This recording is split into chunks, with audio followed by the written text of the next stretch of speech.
doctor, ¿se ve? Perfecto, entonces ahora ya deben estar viendo la presentación.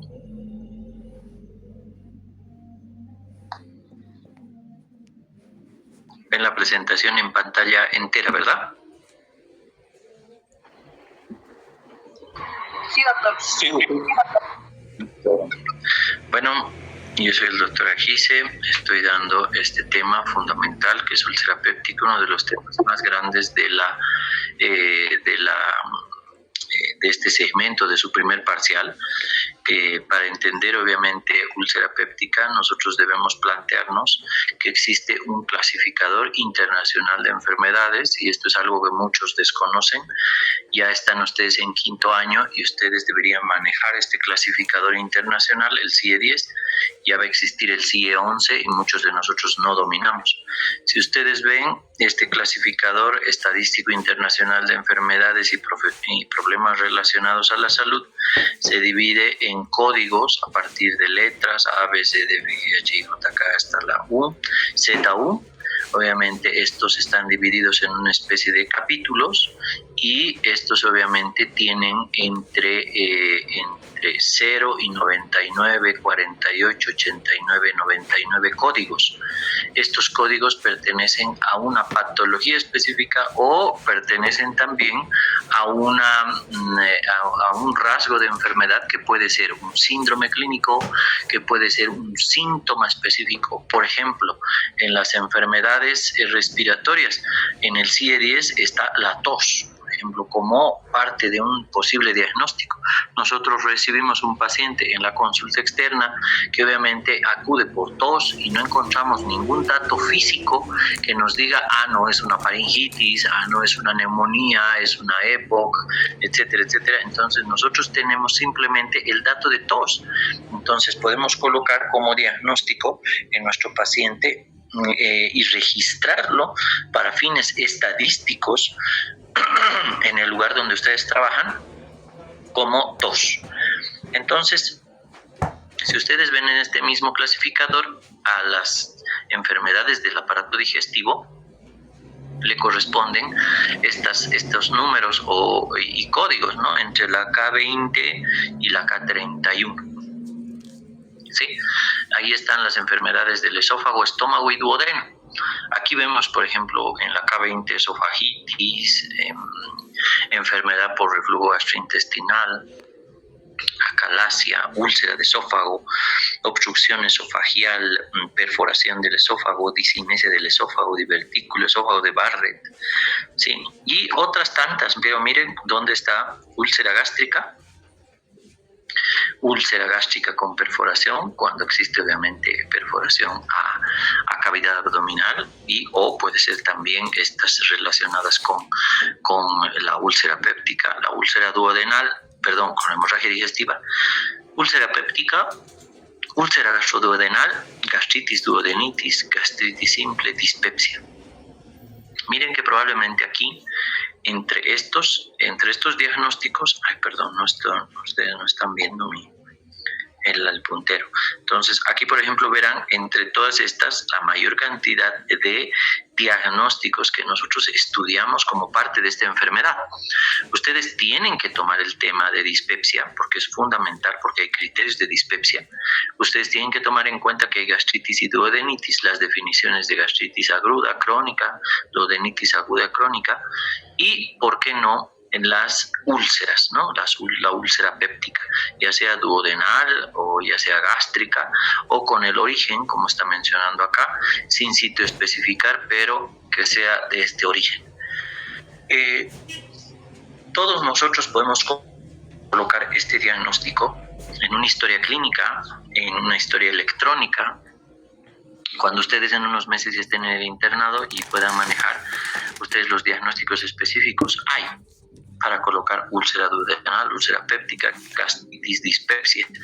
Lo importante es saber en qué consiste el diagnóstico, porque si ustedes colocan el diagnóstico en una historia clínica y no saben defender ese diagnóstico, porque no conocen su definición, clasificación, epidemiología, su fisiopatología o etiopatogenia, los factores de riesgo, el diagnóstico, entonces estaríamos en nada.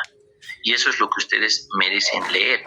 Si volvemos a la anterior diapositiva, ¿cuántos de ustedes dominan signos, síntomas y o los diagnósticos específicos por cada una de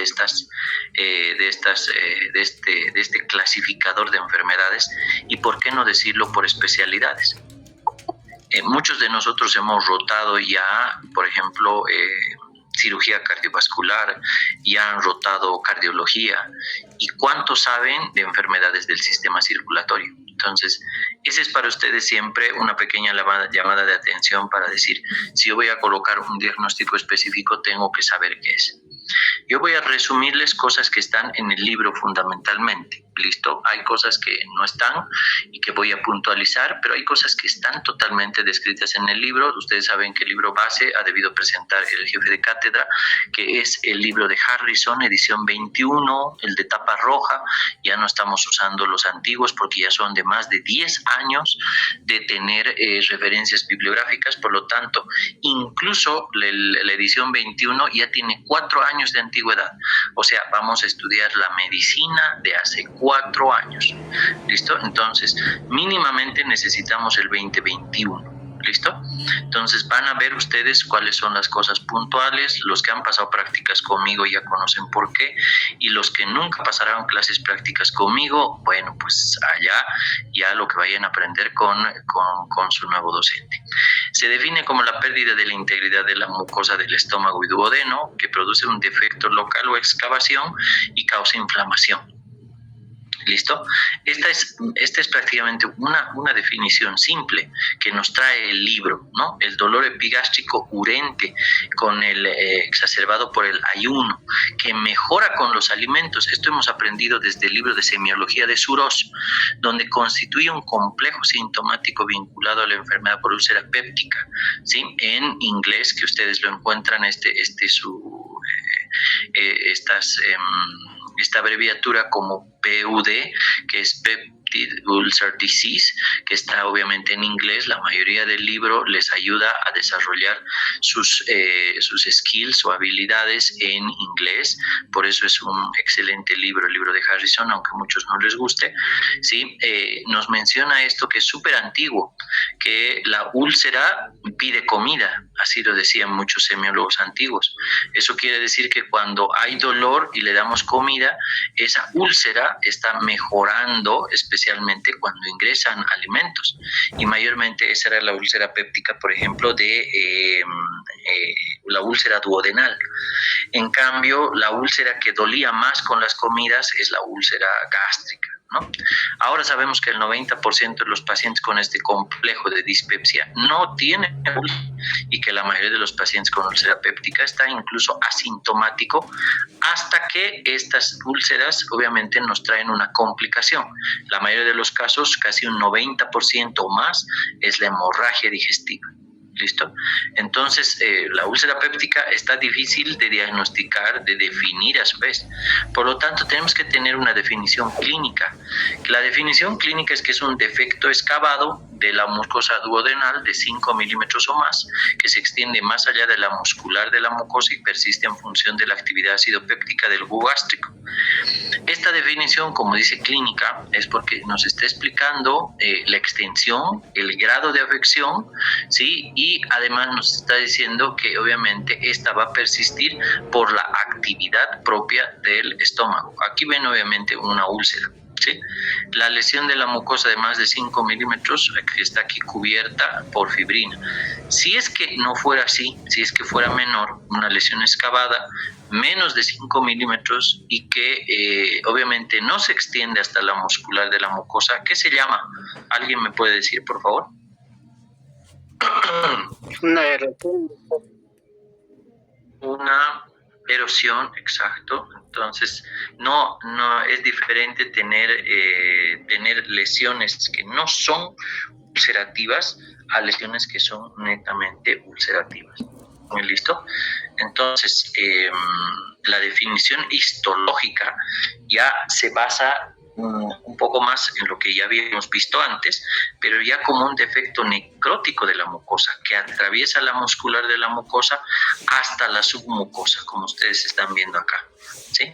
Entonces, esta debe ser la muscularis mucosae, por eso es muscular, aquí están viendo tejido.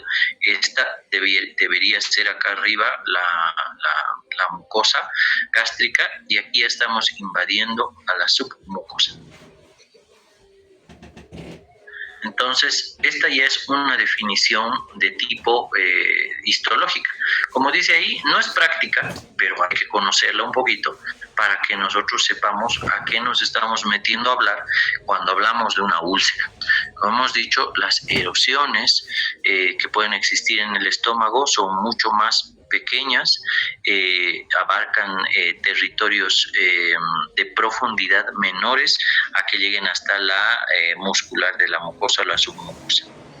¿Sí? La incidencia o prevalencia es de 500,000 casos nuevos por año, 4 millones de recurrencias por año, y estamos hablando que hay una prevalencia entre 12% y 10% de por vida en hombres y mujeres respectivamente.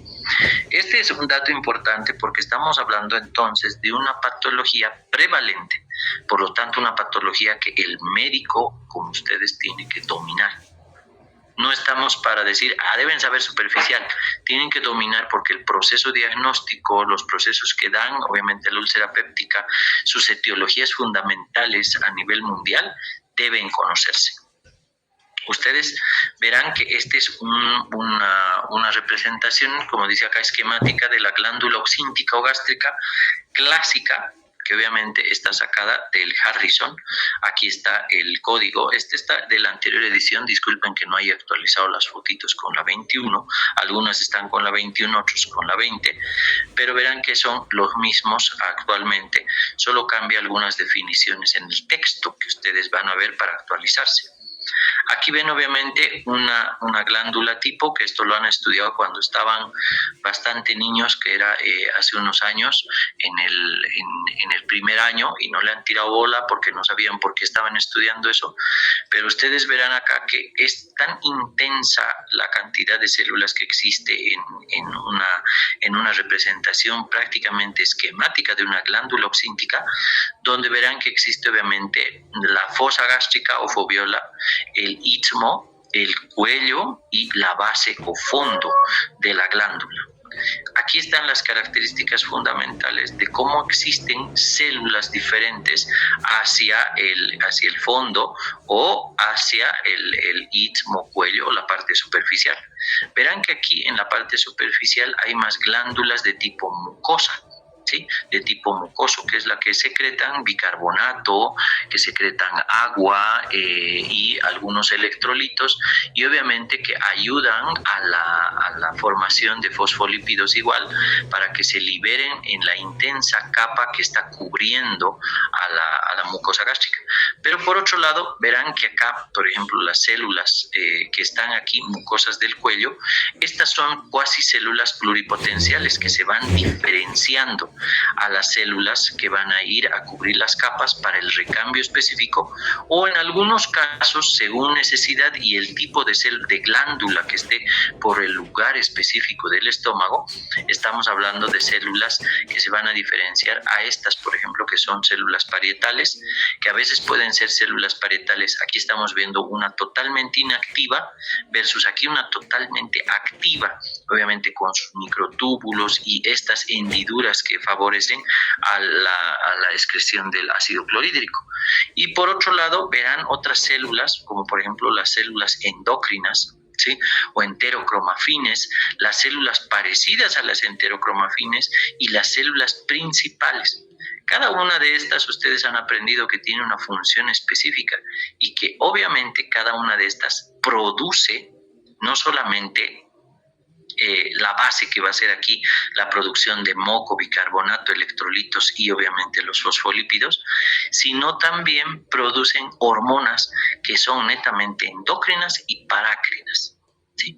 Aquí es donde se ha descubierto la primera hormona en el mundo y por lo tanto que ha dado origen a esa nueva y esencial materia de la clínica, que es la endocrinología, ¿sí? la célula que obviamente acá produce gastrina. La gastrina ha sido la primera hormona descubierta y por lo tanto aquí está el origen de la endocrinología.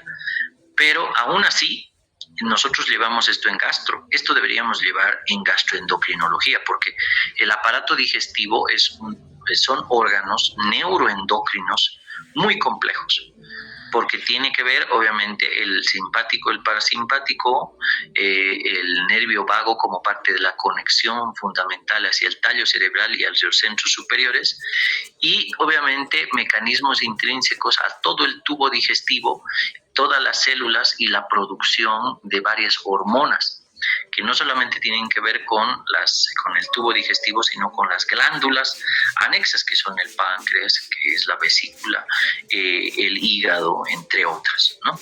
Entonces, repasen esto porque es fundamental, y esto, por ejemplo, marca en uno de sus dibujos interesantes en el Harrison, donde marca la célula parietal gástrica, donde dice cómo es que esta célula parietal gástrica esté en reposo, y después, gracias a los receptores que tiene obviamente en su membrana celular, en la parte apical, ¿sí? Está obviamente la gastrina que llega, ¿sí? a alterar estos receptores, y por mecanismos de segundos mensajeros, ya sea por el AMP cíclico, ¿sí? o por segundos mensajeros como el calcio, en este caso, por ejemplo, la acetilcolina a su llegada a un receptor, la histamina a su llegada a otro receptor, ¿sí? Todas estas lo que están induciendo es la producción de mecanismo de segundo mensajero, interacción con el núcleo, la actividad de las bombas, que nosotros le conocemos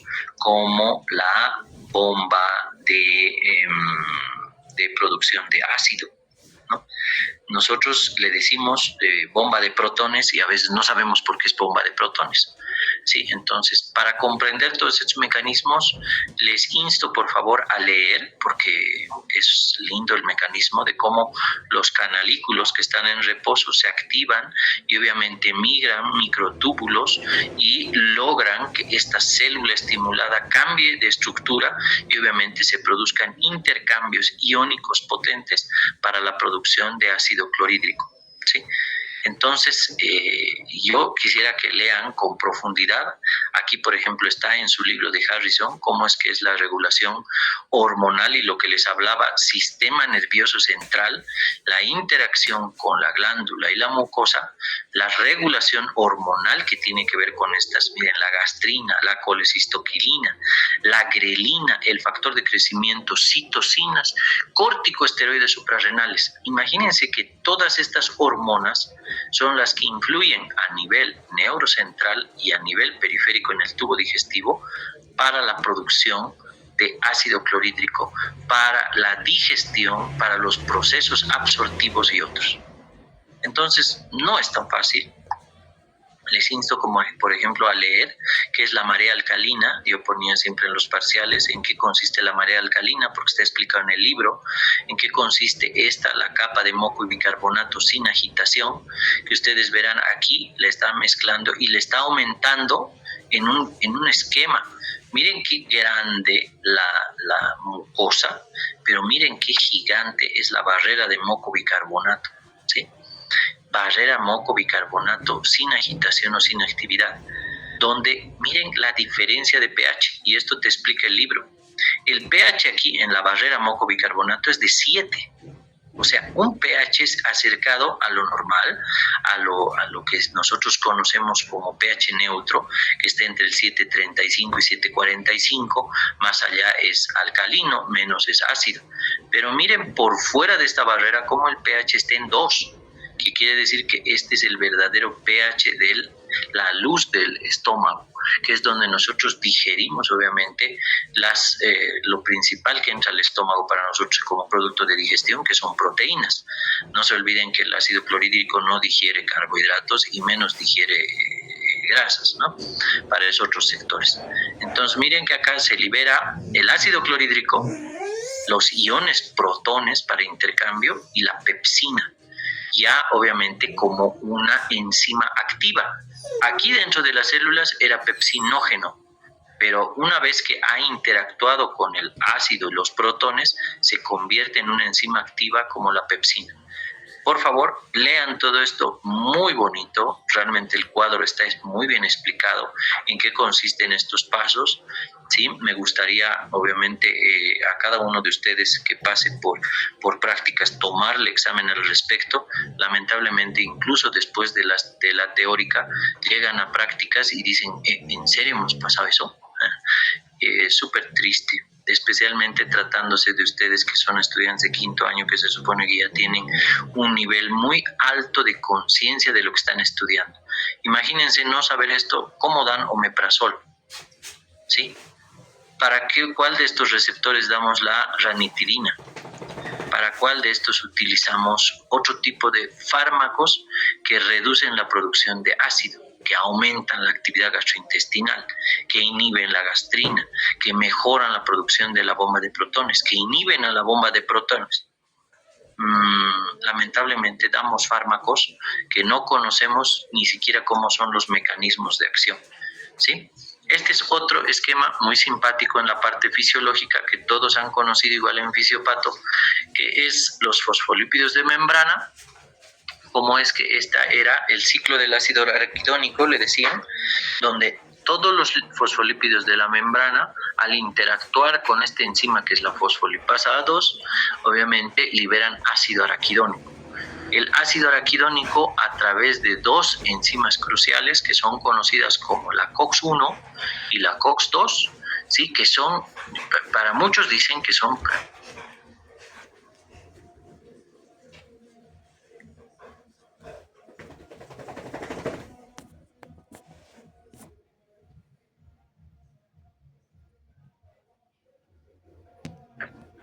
inflamatorias, todos.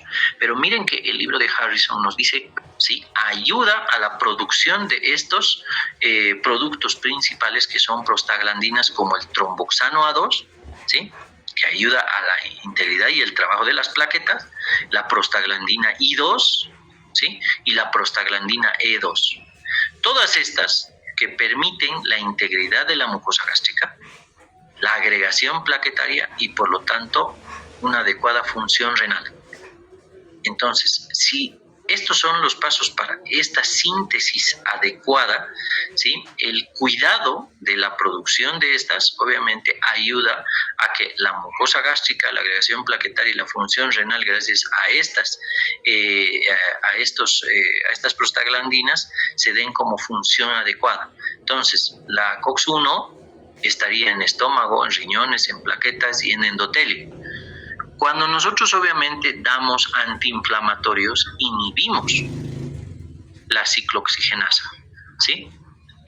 Nosotros estaríamos inhibiendo tanto la COX-1 en especial, ¿sí? Si es que damos antiinflamatorios no esteroideos como el ibuprofeno y otros, y obviamente interferimos en la función tanto trófica y de integridad de estos órganos y por lo tanto de la actividad que tienen que tener algunas células, incluyendo las plaquetas, gracias a la producción de la COX-1. Por otro lado, la COX-2 es netamente relacionada con la inflamación. Y obviamente este está más en macrófagos, leucocitos, fibroblastos y endotelio. Entonces, eso quiere decir que aquí funciona mucho más este ciclo hacia este lado, y lo que ayuda es obviamente a la producción de prostaglandina I2 y E2 para la inflamación, mitogénesis, formación de hueso, y obviamente puede tener muchas otras funciones. ¿Sí? Entonces, cuando nosotros damos fármacos dirigidos a inhibición de la COX-2, estamos inhibiendo la actividad de estas células que obviamente serían más que todo o están en actividad proinflamatoria. Desde el endotelio hasta obviamente enfermedades específicas donde produzcan inflamación, como por ejemplo la artritis reumatoide, la osteoartrosis, el dolor derivado de la inflamación por enfermedades del colágeno, etcétera. Entonces, este ciclo es fundamental porque cuando nosotros hablamos de antiinflamatorios no esteroideos, ya sabemos a quién estamos haciendo daño y por qué la integridad de la mucosa gástrica se ve afectada por los AINES. ¿Listo? Este otro esquema muy bonito donde está marcando cómo está el nervio vago y cómo obviamente hay diferencias entre el fondo gástrico y el antro gástrico. Ustedes saben que el estómago se divide en tres, ¿no? Tres porciones específicas. Sí, estas por las características histológicas de las glándulas. Sí, entonces ya saben ustedes también qué tipo de células predomina. Eso no vamos a perder mucho tiempo, porque si no nos vamos a tardar una hora acá. Sí, el nervio vago, obviamente con la producción específica de estos neurotransmisores, acetilcolina, ¿sí? El BIP, ¿sí? Y otros productos que ustedes los van a poder leer en el libro, que obviamente interactúan de manera rápida con células diversas. O sea, el nervio vago interactúa a través de estos productos con la célula enterocromafin, la célula D, la célula G, productora de gastrin, la célula parietal, ¿sí? La célula D también en el fondo, que estas interactúan luego con las enterocromafines o parecidas a las enterocromafines, donde actúa la histamina, y etcétera. ¿Listo? Entonces, vean que todos estos productos, ¿sí? Uno de los más conocidos para ustedes, por ejemplo, el péptido intestinal vasoactivo, ¿sí? Está producido por estas y a la vez se convierte en prácticamente un neurotransmisor y una hormona, ¿sí? Que actúa a nivel local en diversas células para realizar estos procesos, ¿sí? Para la producción obviamente de ácido a nivel ya sea en circunstancias agudas y necesarias o el sostén en un proceso, por ejemplo, digestivo. Entonces, esta interacción, lo único que me permito decir en esto es que es lo complejo de la actuación neuroendocrina del tubo digestivo y que obviamente en el estómago es una de las partes más complejas. Entonces, cuando ustedes ven esa parte fisiológica, ya la parte fisiopatológica es un poco más fácil. A los que no entienden mucho sobre estos gráficos pasados y que están explicados de manera sencilla en el libro de Harrison, les sugiero leer un libro de fisiopatología avanzado, donde ustedes puedan lograr entender, o fisiología también, donde ustedes puedan entender realmente cómo es que funciona nuestro tubo digestivo y en lo que estamos llevando ahora, que es el estómago. Muchos de nosotros, ya les he dicho, si no comprendemos eso, no sabemos por qué damos después fármacos que influyen a nivel del tubo digestivo. Entonces, lo fisiopatológico es que hay factores defensivos y agresivos en el estómago. ¿Sí? Entonces hay una balanza que favorece a los factores agresivos para desarrollar la úlcera péptica, porque es multifactorial. La úlcera péptica son de dos tipos fundamentalmente a nivel mundial, ¿no? La que está relacionada con el Helicobacter pylori y la asociada por AINES. Por eso también ya habrán visto por qué estaba el ciclo del ácido araquidónico como parte de uno de los gráficos en la explicación fisiológica. Y obviamente hay otras úlceras por la hiperproducción ácida real, ¿sí? Con enfermedades específicas del tubo digestivo donde hay hiperproducción de estas, pero son patologías relativamente muy difíciles de diagnosticar y que a la vez no se va a lo dificultoso, sino que también la incidencia o la prevalencia de sus enfermedades son muy pequeñas. Entonces, por suerte, no existe mucha patología de esto y que son infrecuentes y por lo tanto no se estudia mucho. Entonces, por eso es que en el libro de Harrison dice úlcera péptica y trastornos relacionados. Por ejemplo, el Sollinger-Ellison, ¿sí?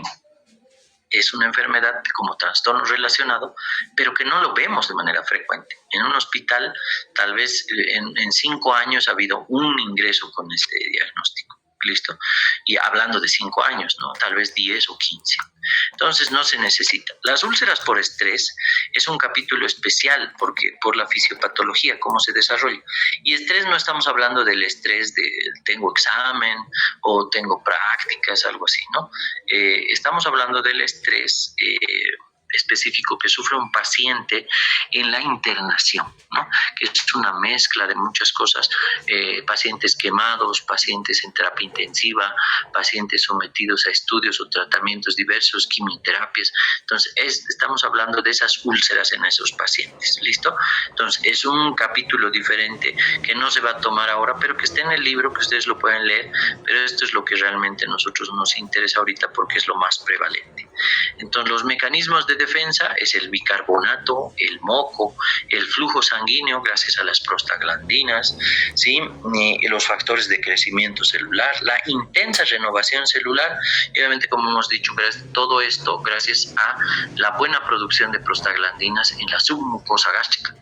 Entonces, hay un equilibrio porque estos mecanismos de defensa vencen a lo que nosotros normalmente hacemos como parte de nuestra vida diaria, ¿sí? Entre el tabaquismo, la intensa producción de pepsina, gracias a nuestra alimentación, que puede ser muy agresiva, sin horarios o con predominio de algunos productos mucho más fuertes que otros, el etilismo, ¿no? El consumo de alcohol, los ácidos biliares, el reflujo de bilis del duodeno al estómago, la isquemia lograda, por ejemplo, en pacientes con shock, en que afecta al tubo digestivo, la circulación esplácnica, los antiinflamatorios no esteroideos, que aquí predominan, por eso está en mayúsculas gigante, la hipoxia y obviamente relacionado esto con la isquemia y el Helicobacter pylori.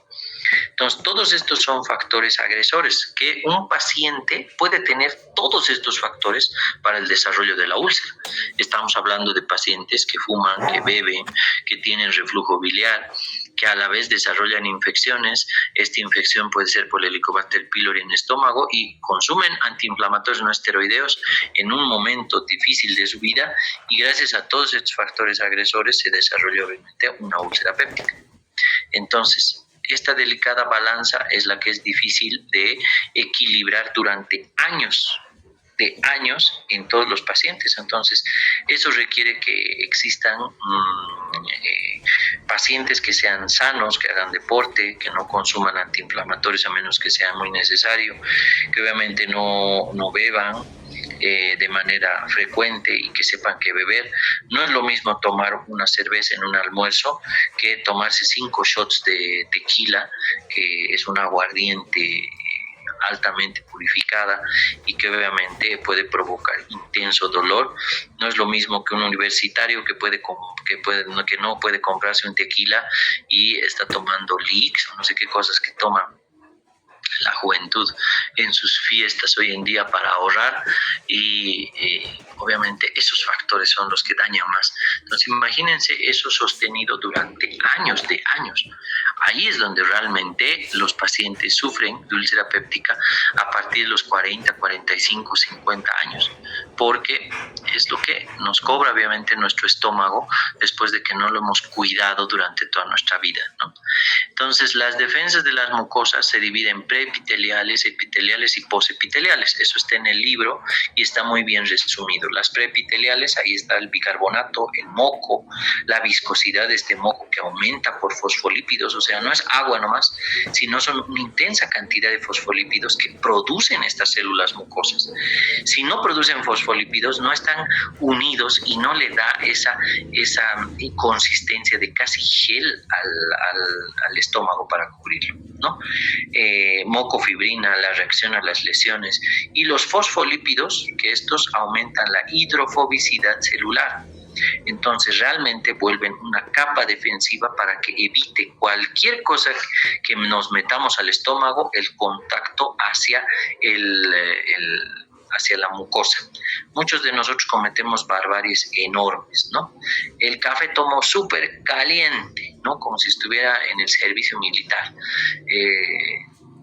Café hirviendo, té hirviendo, ¿no? Así toma mucha gente.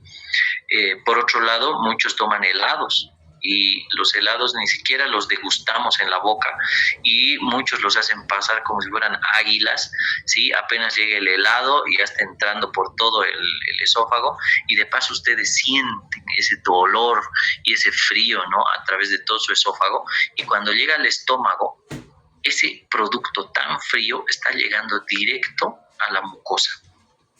Entonces la mucosa tiene que defenderse y la única forma es esta producción. Hay proteínas de choque de frío y calor que producen estas células. O sea, es más intenso de lo que parece. No es que nosotros producemos moco y listo.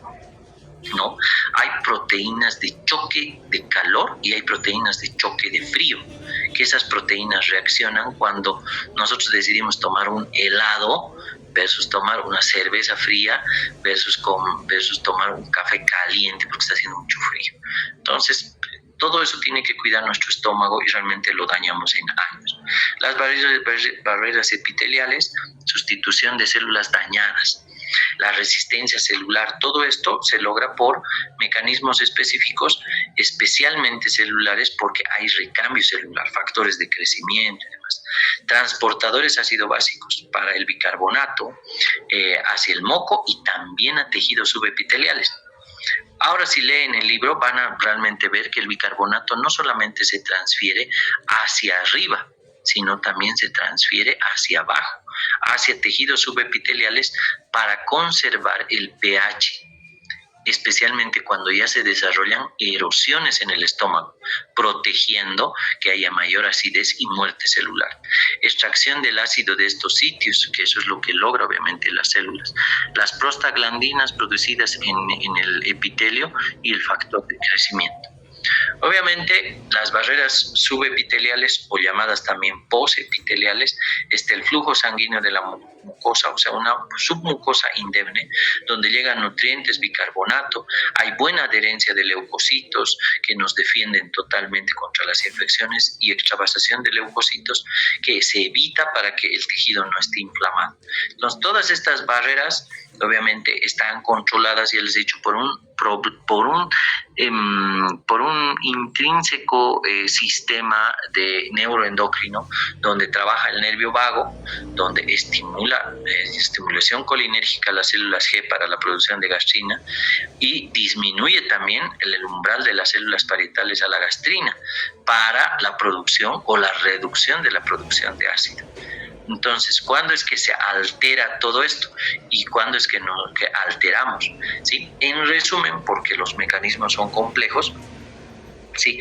Es que nosotros tenemos varias células, como las parietales, las principales que producen el pepsinógeno, las células HEP que producen la gastrina y algunos subtipos de gastrina como isómeros, las células D que producen somatostatina y serotonina, ¿sí? Entonces, la interacción de estas logra obviamente, por ejemplo, con este dibujo muy sencillo que lo he conseguido por ahí, donde, por ejemplo, miren el nervio vago produce acetilcolina, estimula a las células G. Las células G producen gastrina, la gastrina llega al receptor, a la célula enterocromafin, la célula D también la somatostatina. Esta célula enterocromafin o parecida en una enterocromafin produce histamina de manera directa. La histamina tiene receptor a nivel parietal y por lo tanto la célula parietal produce protones. Por otro lado, estas mismas tienen receptores específicos en las células parietales para gastrina y para somatostatina para que esto se amplifique el sistema de producción y se incremente la producción de la célula parietal a través de los canalículos para producir esto, producir también factores de crecimiento tipo alfa, ¿sí? Y obviamente producen también interferón para la adecuada función de las otras células, entre ellas las células de la mucosa y las células endócrinas que tiene el estómago. Entonces, este resumen en general es, si ustedes ven, simplemente la alteración de todos estos para revisar la fisiología básica es que se producen obviamente la patología. Esta es muy bonita, si le sacan un screen a la pantalla que les he pasado siempre a todos los estudiantes, es que aquí está los 8 principales fármacos que todo estudiante de medicina no debería dejar de saber, ¿sí? Aquí está el octrótide, antibióticos y el bismuto, el sucralfato, el inhibidor de la bomba de protones, omeprazol y derivados, los antiinflamatorios no esteroideos, inhibidores de la COX, el misoprostol y análogo de las prostaglandinas, anticolinérgicos y bloqueadores H2, ¿sí? Este es lo básico. Entonces, miren que cada uno de estos numeritos están aquí, los receptores, cómo interactúan, que los fármacos actúan inhibiendo o estimulando para la producción o no producción de hormonas, ácido, etcétera, en el estómago, tanto en el antro como en el fondo gástrico. ¿Listo? No se olviden algo básico que está marcándose acá. De todo un hot dog, ¿sí?, que ustedes ven aquí, el pan es azúcar, ¿sí? La mayonesa, no sé, el ketchup, ¿sí?, son productos grasosos que no tienen proteína, pero aquí la salchicha, ¿sí?, puede ser que tenga proteína. Entonces, de todo esto, la proteína es lo único que en el estómago ayuda, así, por eso está con un positivo, a que las células G y las células D de somatostatina y obviamente de gastrina, estas incrementen su producción. Y por lo tanto, estas se liberen a la sangre y a través de la circulación sanguínea del estómago propio, ¿sí?, interactúan con células en el fondo gástrico hacia las células parecidas a las enterocromafines, más la interacción con los nervios, ¿sí?, logren el efecto tanto en la célula parietal, ¿sí?, o célula mucosa para sus actividades.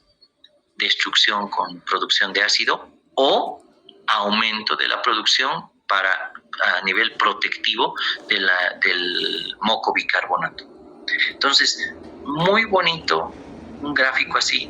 Yo creo que si ustedes estudiaran gráficos más en el idioma inglés, encontrarían realmente gráficos excelentes que explican más cosas de la que nuestros libros aparentemente explican. Entonces, la alteración de todo esto simplemente es la mala producción de moco, el aumento de los antiinflamatorios no esteroideos o la aparición, obviamente, de una infección en la mucosa, que es el Helicobacter pylori, que reduce la formación y la actividad de todas estas células. ¿Listo? Entonces, esto lo acabamos de explicar. Entonces, ¿qué es lo que pasa en el ulceroso versus el paciente normal? ¿Sí? En el ulceroso casi se duplican la cantidad de células parietales. Miren que hay 1.900 millones de células parietales que producen alrededor de 42 milimoles por hora de ácido versus las normales que producen 1.000 millones de células parietales, una cantidad de 22 milimoles por hora. Entonces, a mayor cantidad de células parietales que pueden estar, obviamente,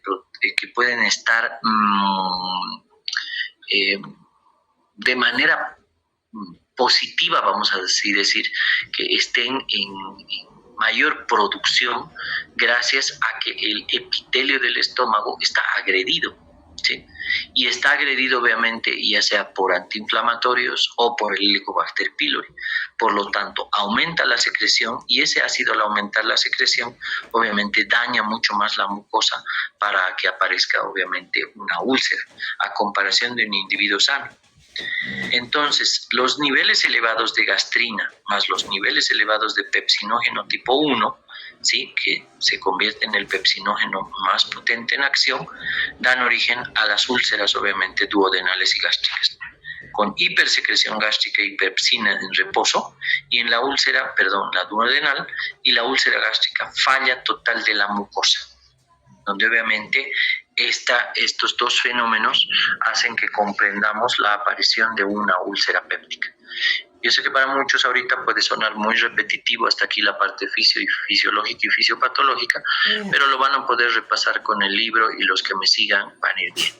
La historia natural de la úlcera péptica es intermitente, recurrente, tiene que ser enfocada esencialmente con una enfermedad crónica, potencialmente curable si es que logramos remover los factores desencadenantes. En cuanto al cuadro clínico, los síntomas clásicos de la úlcera carecen de sensibilidad y especificidad La úlcera sin dolor es más frecuente en ancianos y consumidores de AINES. Tampoco es raro que la úlcera se manifieste directamente a través de una complicación.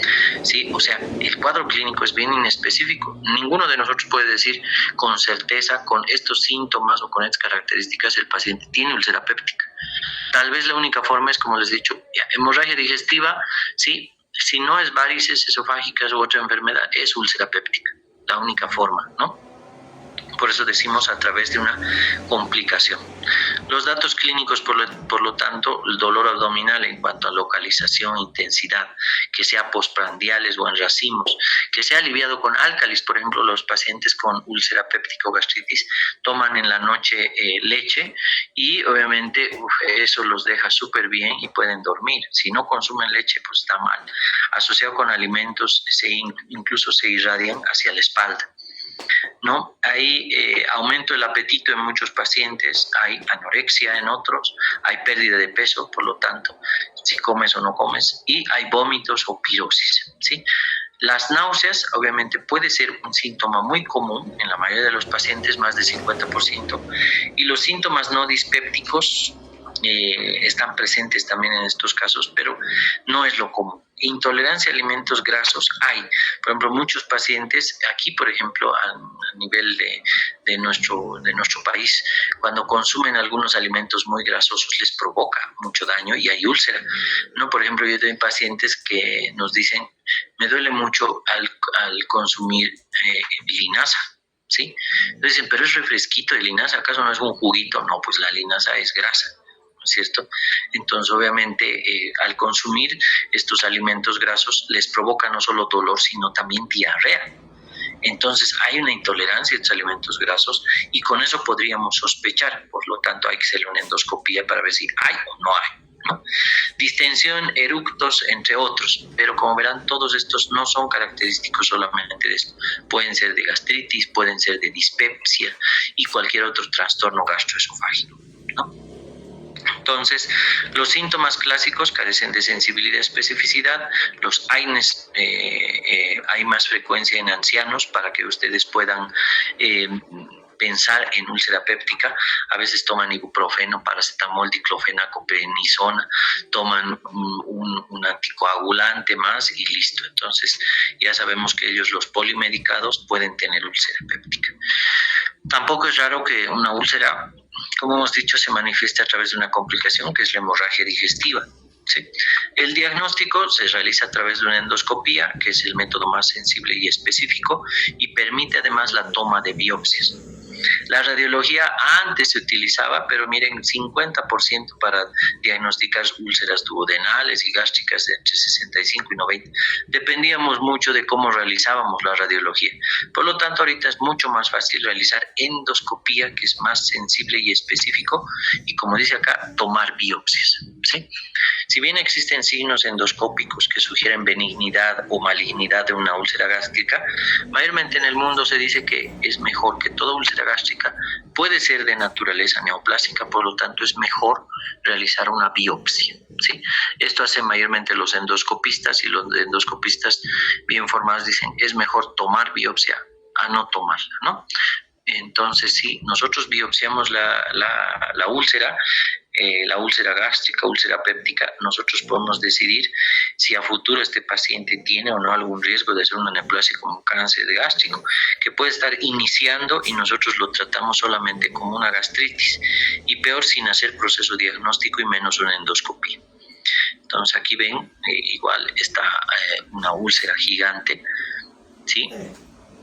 Antes de la salida obviamente al píloro, es en el antro pilórico, sí, aquí ya ven obviamente una úlcera ya complicada con hemorragia digestiva, y esta úlcera obviamente sangrante. Este es un sangrado en napa, sí, o sangrado en babeo, que están viendo en pantalla, y que obviamente nos indica ya una complicación de la úlcera péptica.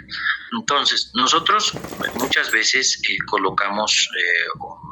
hacemos historias clínicas a las cuales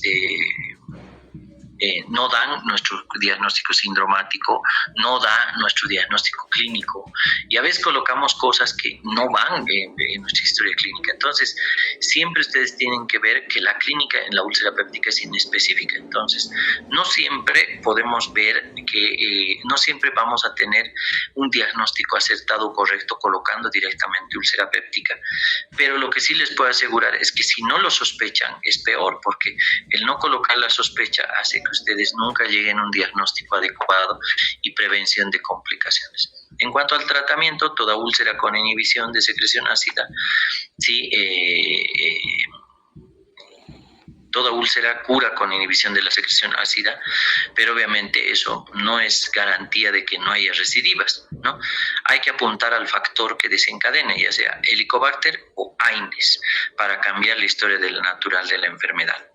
Ahora resumo un poquito lo que está igual en su libro como úlcera péptica por Helicobacter. Ahí están viendo microscopía electrónica con el Helicobacter pylori pegada al estómago, conviviendo feliz, ¿sí? Y haciendo de su vida en el estómago un carnaval sin ácido. ¿Listo? Porque eso es lo que hace. Bueno, aumenta el ácido en cierto sector y reduce en otro sector el ácido, por lo tanto va mal. El Helicobacter, un bacilo curvo, espiralado, flagelado, gram negativo, microaerófilo y principal productor de ureasa. Germen productor de la infección más común de la humanidad. Pese a su alta prevalencia, no debemos considerarlo un germen saprófito, eso es imposible, ¿no? Entonces, la gastritis histológica, la úlcera péptica, el linfoma gástrico primario de células B, el adenocarcinoma de estómago, son las entidades de las cuales el Helicobacter es el culpable. Entonces, tenemos que saber qué es el Helicobacter, por eso siempre estudien un poco más de infecto, ¿no? Para saber más sobre estos gérmenes. Antropozoonosis, y además está también mediada por agua contaminada. La epidemiología es que obviamente 50% de la población mundial está infectada, o sea, que de todos los que están escuchando la sesión el día de hoy, 50% tiene Helicobacter pylori. El otro 50% va a tener Helicobacter pylori. La transmisión es fecal-oral en la niñez y más prevalente en áreas de bajo estatus socioeconómico. ¿Sí? Muchos digo que van a tener porque alguien siempre va a salir con alguien, va a ser pareja de alguien y hasta el Helicobacter se transmite por el beso. ¿Sí? Y si no me creen, revisen el libro. Alguien puede decir, no creo. Si yo les digo que sí, entonces para creerme tienen que revisar cómo es que esta palabra de antropozoonosis, sí, es importante a la hora del Helicobacter pylori. ¿Listo? Si yo les dijera ahí besar niños cuando somos adultos, no es lo correcto y besan en la boca, ¿no? Entonces ahí puede estar una de las razones de transmitir este germen. ¿Lo logramos o no lo logramos? Esa es la tarea para todos ustedes. ¿Estoy hablando algo correcto o incorrecto? Bueno, ahí está su tarea. Entonces ahí está el Helicobacter pylori, los factores bacterianos, estructura, tiene adhesinas, porinas, enzimas que obviamente produce la ureasa, y gracias, obviamente, estas enzimas mediadas gracias a la producción de genes específicos, el VAC-A y el CAG-A, que son los genes específicos de mayor virulencia.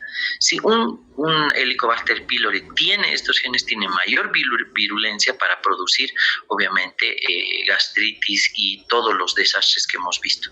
En el hospedador, obviamente, hay factores, la duración de la infección, la localización, respuesta inflamatoria, si es buena nuestra respuesta, obviamente se controla la enfermedad, y factores genéticos que tienen que ver aparentemente con estos genes y factores bacterianos también que tienen en la producción de sus enzimas la alteración en el hospedador, ¿no? Y obviamente aquí está que se produzca simplemente una gastritis crónica, úlcera péptica, pero lo peor es que nos provoque neoplasias, y entre ellas el adenocarcinoma gástrico, que está, obviamente, este es el principal productor de todos estos cánceres. ¿Listo? Entonces, este es un gráfico muy bonito que está en inglés, que obviamente este gráfico está extractado de una revista afamada del New England, ¿sí? Que en el libro de Harrison está traducida, ¿sí? Aquí este artículo vale $40, ¿sí? Esto en su Harrison vale unos cuantos pesos, pero obviamente el Harrison es caro, pero para ustedes, por eso tiene que ser un libro fundamental, porque muchos de estos esquemas o gráficos que ustedes los dejan de lado y no los dibujan y no los reproducen en sus resúmenes y no los vuelven a no sé, pintar, trabajar y demás, dejan de conocer la enfermedad. Y cuando lo necesitan, no pueden explicarle a un paciente, oye, doctor, ¿y por qué usted dice que puedo tener cáncer? Simplemente hacen 2 rayas como estas y le dicen, usted, señor, tiene Helicobacter pylori desde la infancia. Tenía una mucosa gástrica normal, pero se ha contagiado por Helicobacter. Y durante años de años, usted puede desarrollar la infección crónica, que si es una gastritis simple, puede ir a una úlcera duodenal, ¿sí? Una infección crónica sintomática, y usted vivir años de años comiendo frícase y tomando su cerveza y no le pasa nada. Pero cuando hay pangastritis, gastritis atróficas, ¿sí? Que predominan en el cuerpo, la gastritis atrófica lleva a metaplasia, la metaplasia a displasia y la displasia al cáncer. Aquí está el ciclo fundamental por cómo las células, ¿sí? Gracias a la interacción genética que logra el Helicobacter pylori con nuestras células del cuerpo gástrico en especial, produce atrofia, metaplasia, displasia y cáncer. Entonces, aquí está el grado de producción de ácido. Aquí nosotros producíamos gran cantidad de ácido y cómo nosotros durante años vamos reduciendo. Por lo tanto, ya no queremos comer, ya no podemos comer, no hay forma de digerir, no hay forma en que muchos productos incluso ingresen al estómago y caigan bien al paciente. Entonces, sacado del New England Journal of Medicine del año 2002, ¿sí? Autorizado por Sobermont, ¿sí? Donde dice la evolución natural. ¿Quién de ustedes ha repetido ya o va a repetir este gráfico para poderle explicar a alguien que una infección tan simple que si no llegamos al diagnóstico podemos llegar a tener cáncer o puede ser el productor? Pues muchos dicen, ¿por qué tendré cáncer, no? ¿Por qué habrá cáncer? Es que hay cosas que ya están delimitadas y que hay gérmenes que producen, y entre los gérmenes está el Helicobacter pylori. Bueno, lindo para reproducirlo. ¿Listo? El Helicobacter pylori se asocia al 95% de los úlceras duodenales, 75% de las gástricas. Debe buscarse y tratarse en todo paciente ulceroso y la erradicación disminuye las tasas de recidiva y de, obviamente, úlceras sangrantes y resangrantes, ¿sí? Aquí están los mecanismos, igual bien bonito, este está en su libro de Harrison, cómo es que la célula, el Helicobacter pylori produce alteración en la secreción gástrica. Esto necesitan ustedes leerlo, me tardaría un buen rato en explicarles los mecanismos fisiopatológicos, pero con todo lo que ya les he dado de adelanto entre lo que son las producciones de cada una de estas células, ¿sí? Y ya les he dicho productos neuroendocrinos o verdaderas hormonas endócrinas y parácrinas, y su interacción logra cómo es que el Helicobacter pylori perjudica todo esto y logra que la célula parietal y las otras células entren en disfunción. ¿Listo? Entonces, bonito para leerlo, está resumido en el Harrison. ¿Cómo diagnosticar la infección? Varios métodos, los dividimos en invasivos y no invasivos, y obviamente aquí igual, extractado del Harrison, ¿sí? Métodos de detección, aquí estamos las pruebas invasivas, endoscópicas, ¿sí? Para toma de biopsia, y no endoscópicas, ¿sí? Se dice que en nuestro país, como obviamente es un lugar pobre, para no estar sometiendo a todos una endoscopía que es súper costosa, especialmente si no hay en todos los hospitales. Por ejemplo, en ningún segundo nivel de la ciudad de La Paz hay endoscopía, ¿sí?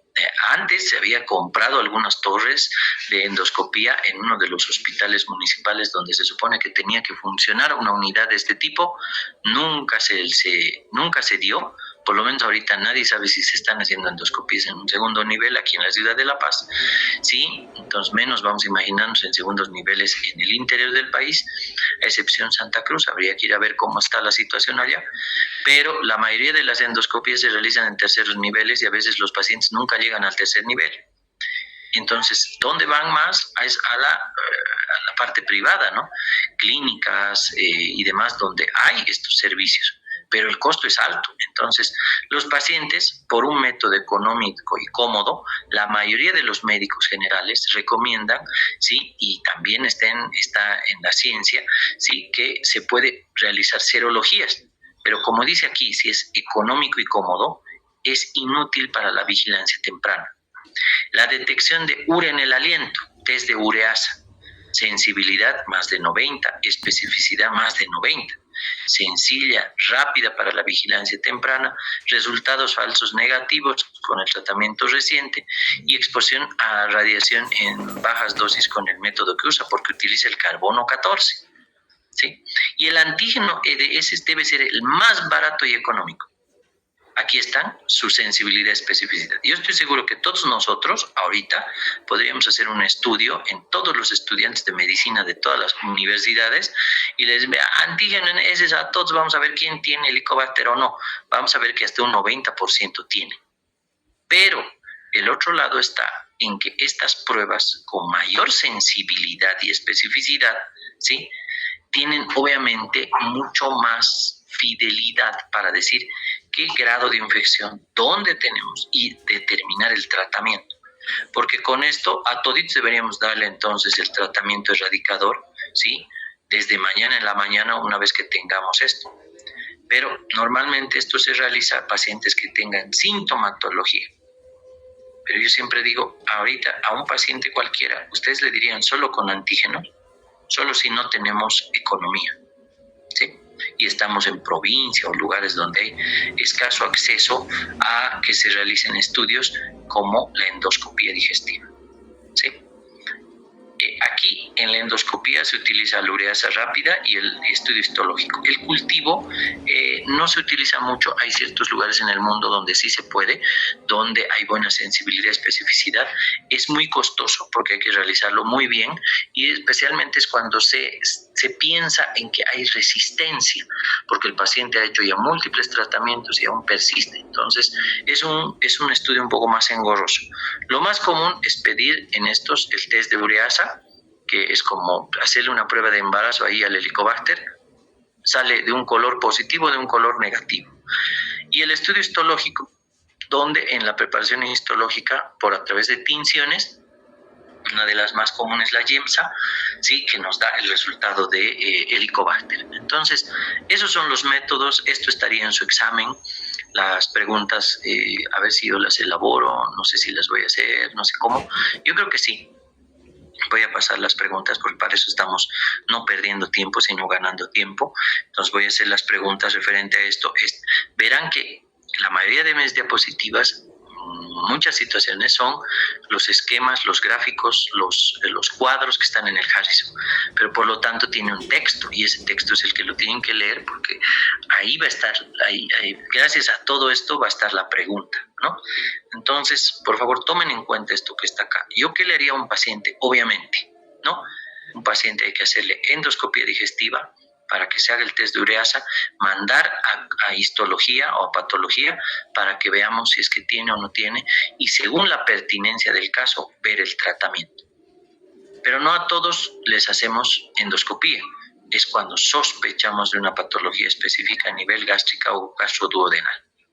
Pero si deseamos, realmente este sería nuestro método más barato y económico, el antígeno en heces para ver si hay Helicobacter o no. Pero ahí está la balanza. ¿Cuántos de nosotros nos haríamos tratamiento solamente con antígeno en heces, ¿no? Versus hacer una endoscopia. Ahí ven, por ejemplo, es una tinción YEMSA, ¿sí? Ahí ven el Helicobacter ahí sonriendo, ¿sí? En la muestra histológica, ¿no? Aquí, obviamente, una tinción más compleja, las tinciones argénticas, que obviamente estamos viendo igual ahí en la flechita, los Helicobacters ahí en fiesta y en carnaval. ¿Listo? El test rápido de ureasa, aquí está, es un CLO-test, como están viendo, obviamente rápido, barato y disponible, simplemente se acerca la muestra que tenemos del estómago, ¿sí? Y lo realizan ese momento. ¿sí? Ideal para el pretratamiento, ¿sí? Y pierde valor en el posttratamiento y cuando hay sangrado, porque la sangre puede dar falsos positivos. Ahí estarán viendo que positivo se marca rojo y amarillito se marca negativo. Entonces, cuanto más rojito esté o más naranja, positivo, y por lo tanto hay Helicobacter pylori. Con eso ya iniciamos tratamiento, más el resultado de la biopsia ya está hecho, ¿no? Hacemos un resumen del diagnóstico inicial, invasivos, endoscopía, test rápido de ureasa, histología, sí, excepcionalmente cultivos según los países, y no invasivos, el test de aire expirado, la serología y los antígenos en materia fecal, los más útiles, y obviamente el más económico, costo-beneficio, sería antígeno en materia fecal, ¿no? Post-erradicación, cuando ya hacemos tratamiento, después de que hemos hecho, probablemente hay una regla que se llama de las 4 semanas, ¿sí? Que se utilice el test de aire expirado, ¿sí? Para obviamente detectar si es que estamos con nuestro aliento a urea, y obviamente ese aliento a urea va a salir y va a ser positivo para que marque hacia el Helicobacter pylori, ¿no?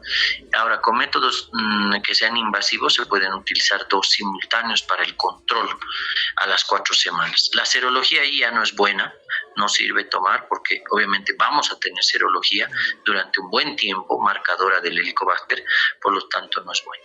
¿Listo? Entonces, yo espero que hasta ahí, por ejemplo, hayan ustedes visto algo bueno. No quiero aburrirlos mucho, porque ya estamos 1 hora acá. Entonces, la úlcera péptica por AINES la voy a pasar demasiado rápido, ¿sí? Solamente resumirles, igual, esto está en el texto, esto lo pueden leer, con cuáles son los mecanismos específicos, ¿sí? Esto lo voy a pasar. Perdónenme, pues más que todo es por la hora. Esto yo creo que es importante porque quiero marcar acerca de que hay que educarnos respecto al uso de AINES. Hay que usar antiinflamatorios o recetarlos cuando es necesario. Educar para evitar el uso inútil y el abuso. Si ustedes van a leer la fisiopatología, ¿sí? Y todo lo que está en el libro, hay que utilizar a la menor dosis posible por el menor tiempo posible y dando prioridad a los compuestos menos lesivos para el aparato digestivo. Por lo tanto, entre un inhibidor de la COX-1 y de la COX-2, tal vez según el mecanismo y lo que queremos tratar o atacar, es el inhibidor de la COX-2. Entonces, pero eso es según el tipo de enfermedad que estamos tratando. Entonces, hay que ser muy cuidadosos y hay que leer mucho sobre AINES. Muchos de nosotros damos ibuprofeno y no sabemos ni siquiera qué es el ibuprofeno. Damos paracetamol, damos tramadol, damos mezclas. He visto diclofenaco con codeína, recetar médicos generales como si fuera así del día a día, ¿sí? Y no saben las consecuencias que ellos pueden traer al recetar un diclofenaco con codeína, ¿no? Que ahorita en el mercado los visitadores médicos te regalan 3 cajas y tú estás feliz con esas cajas y recetas, pero no tienes idea por qué lo estás recetando. Entonces, creo que nosotros como médicos tenemos que educarnos, ¿listo? Entonces, el diagnóstico de estas es porque a veces se da perforación, penetración al páncreas y estenosis por cicatrización, especialmente pilóricas y cardias. Aquí ven obviamente una radiografía donde estamos viendo aquí una úlcera que ha perforado y hay gas intraabdominal, ¿sí? Aquí está debajo obviamente del diafragma derecho, superior al hígado, ¿no? Aire subdiafragmático derecho. En el diagnóstico, cuando hay obviamente hemorragias a la exploración física, palidez, de tegumentos, de mucosas, taquicardia, hipotensión. Y esto es un tema que van a llevar en el segundo parcial. Yo lo daba pero ya bueno, ya no los voy a dar. Van a recibir obviamente de otro docente. Y obviamente la endoscopía es lo que nos marca cómo son las úlceras, ¿sí? Entonces, lo que ya les decía, los inhibidores de la COX-2 tienen buen poder antiinflamatorio similar a los AINES, pero producen la mitad de efectos adversos digestivos clínicamente importantes, tanto en tracto digestivo alto como bajo. Estoy seguro que muchos de ustedes en algún momento de su vida han escuchado, pero no los han leído. Entonces, el día de hoy están con esta incógnita, ¿cuáles son los COPSIPs? Y miren lo que tienen en pantalla, ¿sí? poder antiinflamatorio similar a los AINES no selectivos que inhiben tanto COX-1 y COX-2, ¿sí? Pero producen la mitad de los efectos adversos. ¿Qué le darías tú a un familiar? ¿Un ibuprofeno o un inhibidor de la COX-2? Les dejo a ustedes ya esta tarea para que ustedes lean al respecto, ¿sí? Y obviamente van a ver el resto en el libro, ¿no? Cuando hay riesgo cardiovascular, agregamos, por ejemplo, la aspirina, el ácido acetil salicílico en bajas dosis, ¿sí?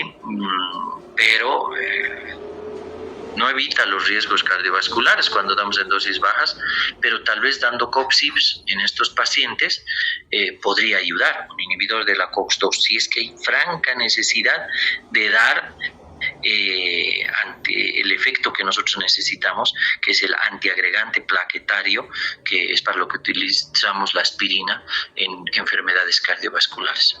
Entonces, ¿qué más podemos hacer para prevenir el riesgo digestivo, no? Hacer profilaxis, ¿sí? Drogas de elección como los inhibidores de bomba de protones para evitar el 50-80% de las úlceras con AINES, los COX-IPS, AINES no selectivos, medicación profiláctica. ¿Qué deberíamos hacer? O sea, eso es una tarea que nosotros tenemos. Al leer el texto que ustedes van a leer, van a ver unos gráficos específicos de algunos productos tipo COX-IPS que se pueden utilizar según el paciente.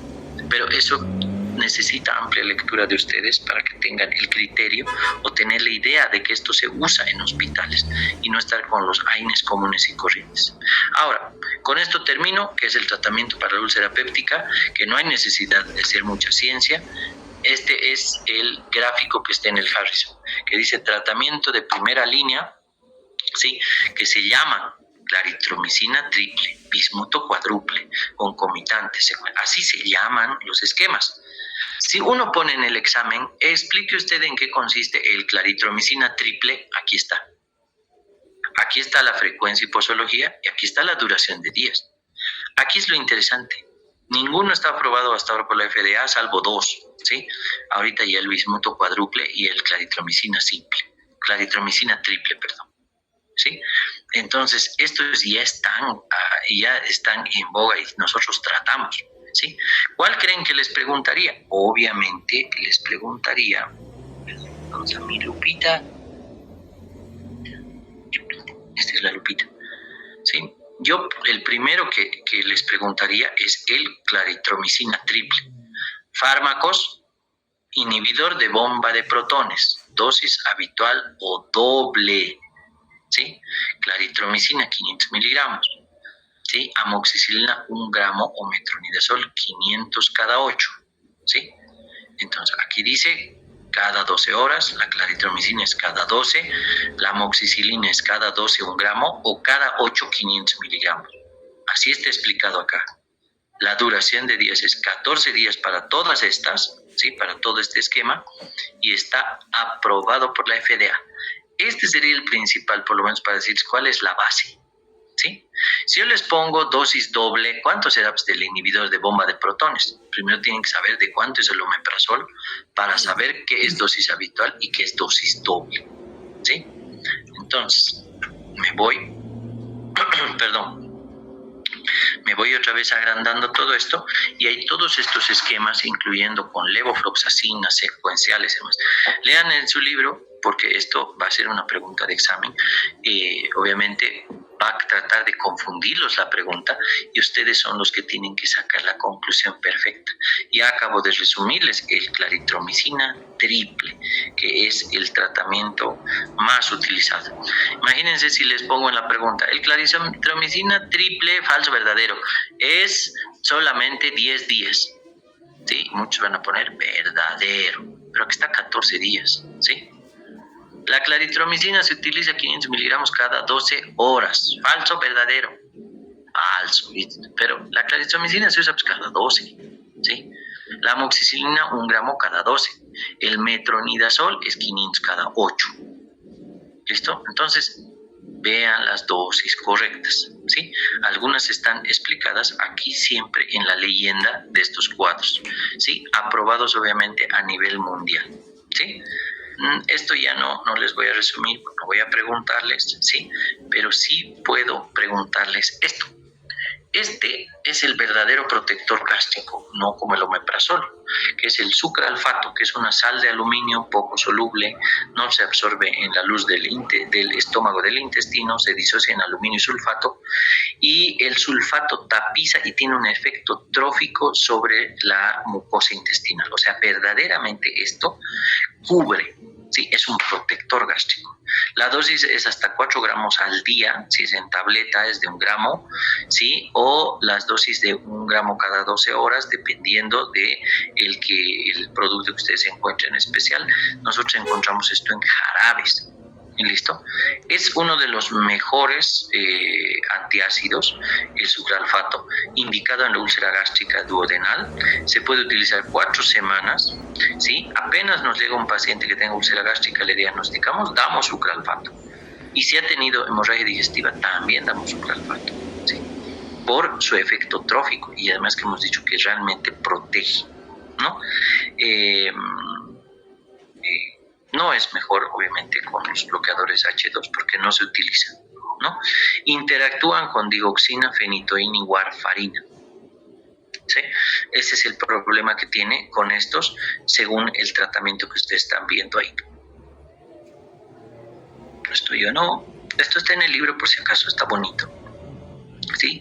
Y ahí está, por ejemplo, los fármacos resumidos. Por eso yo les quería marcar solo ese. Pero aquí ustedes verán fármacos supresores del ácido, está en el libro, los antiácidos, cualquier marca comercial, antagonistas de los receptores H2, el principal ahí exponente la ranitidina, los inhibidores de la bomba de protones, el principal el omeprazol, los fármacos protectores de la mucosa, el sucralfato, análogos de las prostaglandinas como el misoprostol y compuestos con bismuto, el salicilato de bismuto, lo más vendido, ¿no? Entonces, estos son los, imagínense irse de este tema y no repasar la farmacología de todos estos. Yo creo que es para que ustedes se dediquen a otra cosa y no a la medicina, porque realmente me van a arruinar el tratamiento en gente, ¿no? Entonces, realmente pónganle ganas a leer, está muy bien resumido acá y obviamente les está dando como ejemplo cuál es el tratamiento, pero por ejemplo no está en el esquema triple, cuádruple y demás, no está la ranitidina, ¿sí? No está el sucralfato, ¿sí? Dice inhibidores de bomba de protones y está la dosis, y ahí verán cuál es la dosis habitual, había sido 20 miligramos día, ¿sí? Dosis doble, ¿cuánto será? Eso ya les dejo a ustedes, ¿listo? Entonces esto ya no, porque ya nos vamos a tardar mucho. Y ustedes tienen que leer porque a eso han venido, ¿sí? Con este cuadro culmino, ¿sí?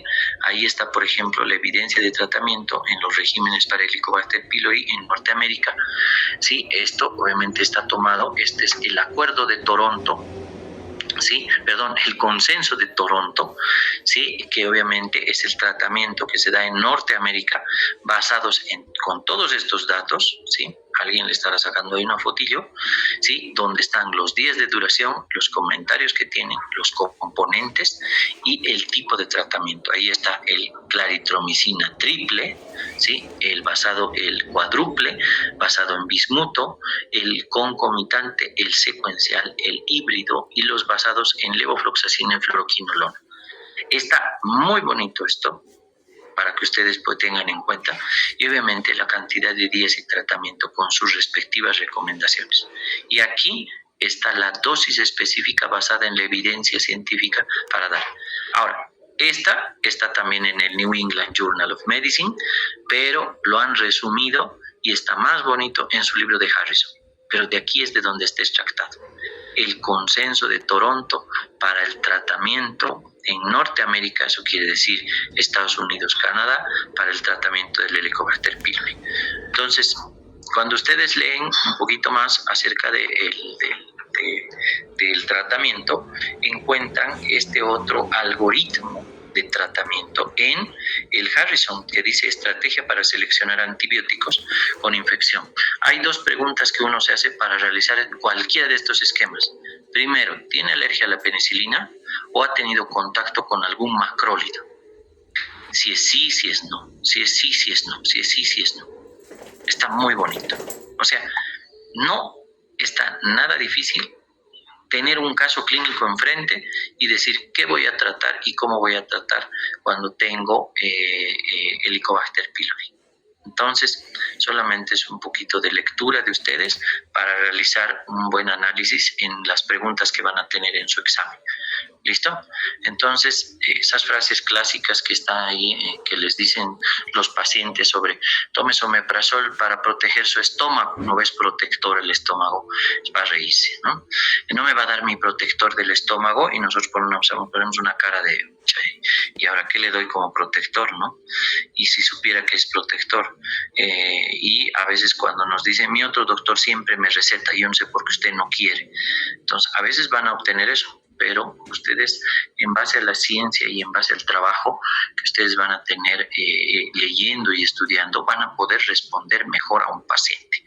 El momento en que ustedes decidan no leer, yo creo que no leer el libro después de esta pequeña sesión no va. ¿Listo? Les agradezco mucho. Por si acaso no he autorizado para que suban esta presentación a ninguna plataforma. No he autorizado para que pongan al YouTube. Yo no soy docente youtuber. Listo, si estamos dando esta sesión es solamente cerrada para los asistentes. No estoy autorizando para nada para que se reproduzca ningún video, ni guardar, ni reproducir, ni pasar. ¿Listo? Entonces voy a agradecer a que nadie me esté volviendo un docente youtuber, que es